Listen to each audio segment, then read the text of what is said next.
Hello students, SV academy की online classes में आपका स्वागत है। आज हम पढ़ेंगे कक्षा 7 की हिंदी विषय का दूसरा लेसन दादी माँ, उससे संबंधित कुछ प्रश्न जो पीछे वाले पार्ट में रह गए थे तो उसमें से करते हैं।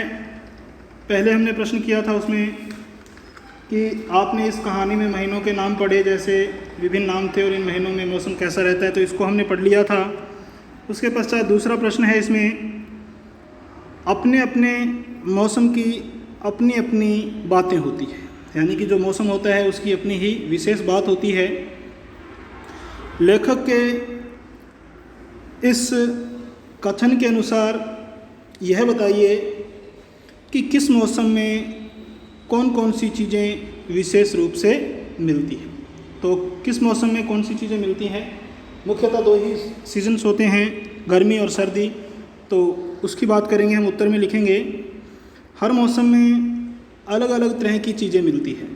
हर मौसम में अलग अलग तरह की चीज़ें मिलती है।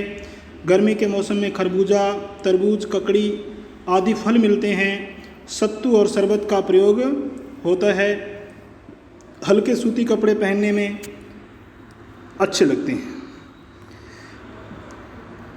इसी प्रकार बरसात के मौसम में आम, जामुन, अनार, फालसा आदि फल मिलते हैं। इस मौसम में कई त्यौहार भी आते हैं। इस मौसम में कई त्यौहार भी आते हैं। रक्षाबंधन के समय सिवई, जिसको सेवइयाँ बोलते हैं हम, घेवर आदि पकवान खूब खाए जाते हैं। आगे है जाड़े का मौसम, यानी कि ठंड की ऋतु। जाड़े के मौसम में खूब ठंड पड़ती है। इस मौसम में खान पान और ठाट बाट से रहने का जोर रहता है, यानी कि इसमें खूब आनंद लेते हैं हम ठंड की ऋतु में। गरम पकौड़े, जलेबी, कचौड़ी, तिल के लड्डू आदि इस मौसम में खूब खाए जाते हैं, बनाए जाते हैं और खाए जाते हैं। गर्म कपड़ों का बहुत ज़्यादा प्रयोग होता है, यानी कि गर्म कपड़े पहने जाते हैं, ऊनी कपड़े। मौसम के प्रारंभ में दीपावली का त्यौहार आता है। मौसम जो शुरू होता है कार्तिक मास में, कार्तिक मास की अमावस्या को हम दीपावली का त्यौहार मनाते हैं, और जिसमें जो दीपों का और पटाखों का त्यौहार है, जिसमें खूब सारे दीपक जलाए जाते हैं, घरों को सजाया जाता है, दीपक जलाए जाते हैं, और छोटे बच्चे, छोटे हैं चाहे बच्चे बड़े हैं, वो सब खूब सारे पटाखे लेके आते हैं और इस त्यौहार का जश्न मनाते हैं। तो ये था प्रश्न नंबर 2। अब आगे है अनुमान और कल्पना। अनुमान और कल्पना। तो इसमें पहला प्रश्न है, इस कहानी में कई बार ऋण का मतलब होता है कर्जा लेना, कर्ज लेना, पैसे लेना, यानी कि ऋण लेने की बात आपने पढ़ी। अनुमान लगाइए कि किन किन परिस्थितियों में गांव के लोगों को ऋण लेना पड़ता होगा, कर्ज लेना पड़ता होगा, और यह उन्हें कहाँ से मिलता होगा, और यह कर्ज वो कहाँ से प्राप्त करते हैं। बड़ों से बातचीत करके इस विषय में लिखना है। तो इसका उत्तर लिखोगे आप, विवाह, मृत्युभोज, बीज, खाद, मुकदमा, बीमारी आदि के लिए लोगों को कर्ज लेना पड़ता है, यानी कि ऋण लेना पड़ता है। यह ऋण या यह कर्ज उन्हें गांव के ही अमीर लोगों या बैंक से मिलता है। अगर उस कर्ज के लिए उन्हें या तो गांव के किसी अमीर आदमी के पास जाना पड़ता है जो बहुत ज़्यादा धन वाला हो, और या बैंक से मिलता है। अमीर लोग क्या करते हैं, ब्याज ज़्यादा लेते हैं, बैंकों से ऋण आसानी से नहीं मिलता है, और इस प्रकार छोटे तथा निर्धन किसान, निर्धन गरीब, छोटे और जो गरीब किसान हैं वो इसी प्रकार ऋण चुकाते चुकाते ही इस संसार से विदा हो जाते हैं, अर्थात उनकी मृत्यु हो जाती है। अनुमान और कल्पना में यह था पहला प्रश्न। और इसी में दूसरा प्रश्न है, घर पर होने वाले उत्सवों समारोह, यानी कि घर में जो उत्सव समारोह होते हैं, जो फंक्शन वगैरह हम करवाते हैं, करते हैं, तो घर में होने वाले उत्सवों समारोहों में बच्चे क्या क्या करते हैं अपने और अपने मित्रों के अनुभवों के आधार पे ये लिखना है। तो बच्चे क्या क्या काम करते हैं, तो इसका उत्तर है वो घर की सफाई और साज सज्जा। साज सज्जा का मतलब है सजावट। साज सज्जा में हाथ बंटाते हैं, पड़ोस या बाज़ार से ज़रूरी जो आवश्यक सामान है वो ले आते हैं, छोटे भाई बहनों को बहलाते और खिलाते हैं। छोटे जो भाई बहन होते हैं घरों में उनको बहलाते और खिलाते हैं ताकि उनकी माँ और अन्य लोग और घर के अन्य लोग घर का काम निपटा सकें या घर का काम पूरा कर सकें। तो ये था अनुमान और कल्पना के आधार पे। अब आगे है भाषा की बात। भाषा की बात में पहला प्रश्न है, नीचे दी गई पंक्तियों को ध्यान से पढ़ना है, ध्यान देना है। जरा सी कठिनाई पढ़ते अनमना सा हो जाता है सन से सफ़ेद। यानी कि ये जो सन से सफ़ेद लिखा है ये समानता का बोध कराने के लिए सा सी से आदि का प्रयोग किया जाता है। ऐसे ही 5 और शब्द लिखने हैं और उनका वाक्य में प्रयोग करना है। इस प्रकार से ही जो समानता को दर्शाएं, इस प्रकार के 5 शब्द लिखने और उनका वाक्य में क्या करना है, प्रयोग करना है। तो लिखेंगे उत्तर नंबर 1, उसमें पहला शब्द लिखेंगे समान, तो इसका वाक्य में प्रयोग कर देंगे, लक्ष्मण के समान कोई भाई नहीं है, समान। दूसरा शब्द लिखेंगे सदृश। सदृश का मतलब होता है समान, इसका मतलब भी सदृश का मतलब समान ही होता है। उसके चरण कमल के सदृश कोमल हैं। उसके चरण हैं कमल के समान, या राम के चरण लिख दो, उसके चरण कोमल के सदृश कोमल हैं। उसके चरण कमल के सदृश कोमल हैं। फिर आगे है तरह, मैं पीटी उषा की तरह तेज दौड़ना चाहती हूँ। फिर आगे है जैसा, खली जैसा कोई बलवान नहीं है। और आगे है अनुरूप, राम में नाम के अनुरूप गुण है। यानी कि समानता दर्शाने वाले शब्दों को क्या करना है, लिखना है और उनका वाक्य में प्रयोग करना है। आगे है कहानी में, दूसरा प्रश्न है कहानी में छू छू कर ज्वर का अनुमान करती, पूछ पूछ कर घर वालों को परेशान करती। पूछ पूछ कर घर वालों को परेशान करती। जैसे वाक्य आए हैं, किसी क्रिया को जोर देकर कहने के लिए एक से अधिक बार एक ही शब्द का प्रयोग होता है। जैसे वहाँ जा जाकर, थक गया, उन्हें ढूंढ ढूंढ कर देख लिया। इस प्रकार के 5 वाक्य बनाने हैं। किस प्रकार के, इस प्रकार के शब्दों का प्रयोग करके वाक्य बनाने हैं। जैसे पूछ पूछ कर, छू छू कर, ढूंढ ढूंढ कर। इस प्रकार से जो दोबारा रिपीट, यानी कि क्रिया पे जोर देने वाले शब्द का प्रयोग करते हुए वाक्य में प्रयोग करना है। तो 5 वाक्य इसमें से बनाने हैं। तो इस प्रकार से 5 वाक्य बनाएंगे।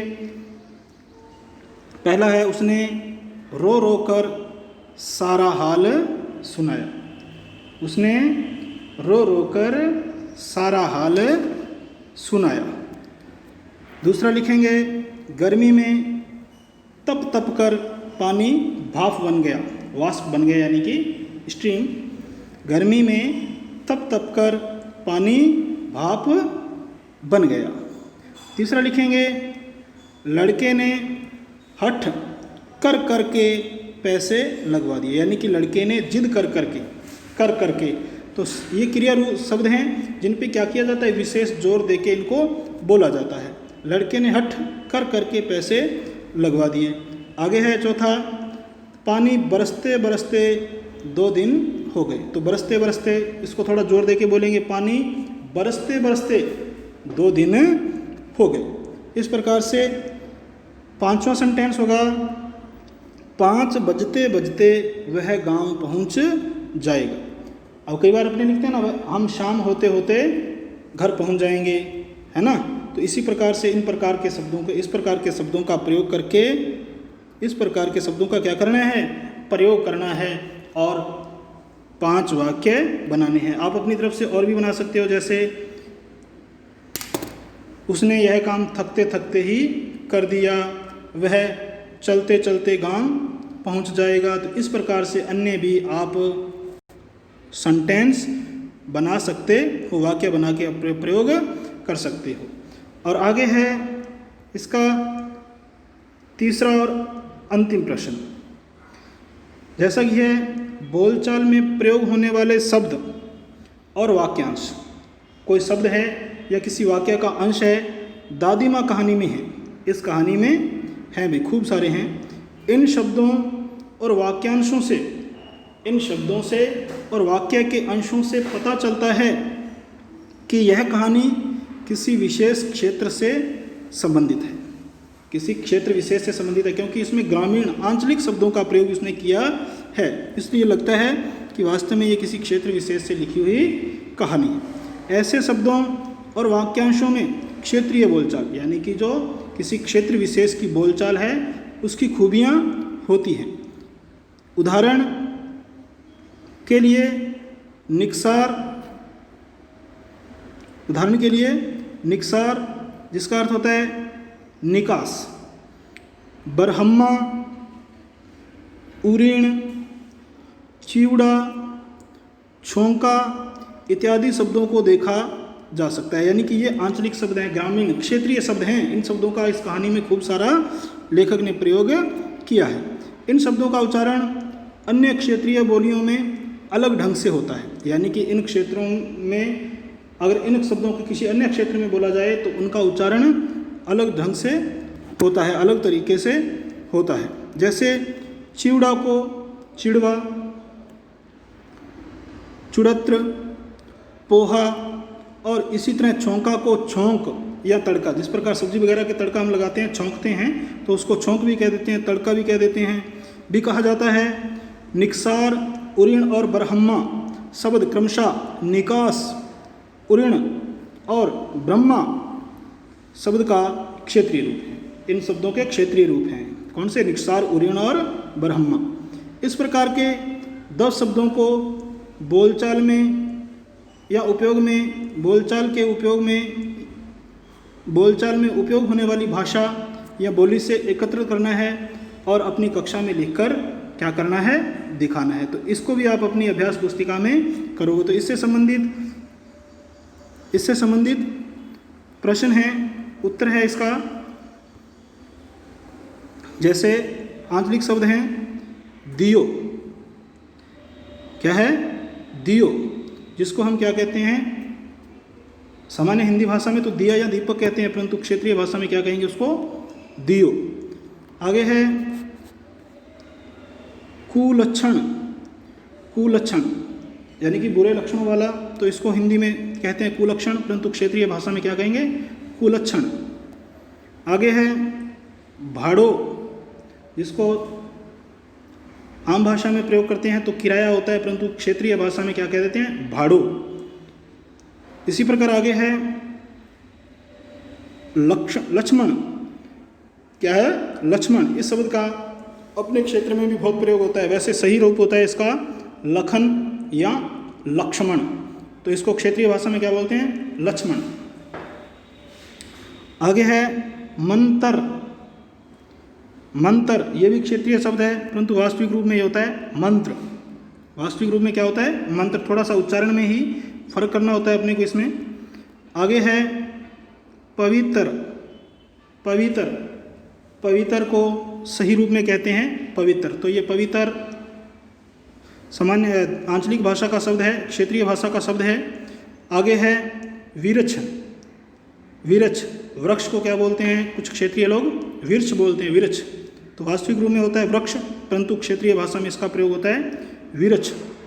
आगे है आँच। आगे क्या है? आँच, जिसका ये क्षेत्रीय शब्द है, वास्तविक रूप में होता है इसका अर्थ आग या अग्नि। आगे है लाला। ये भी क्षेत्रीय शब्द है, वास्तविक रूप में होता है लल्ला या लाल। आगे है शक्कर, जिसको सही रूप में खांड या शक्कर बोलते हैं, परंतु हम क्षेत्रीय भाषा में क्या बोलते हैं? इसको शक्कर बोल देते हैं।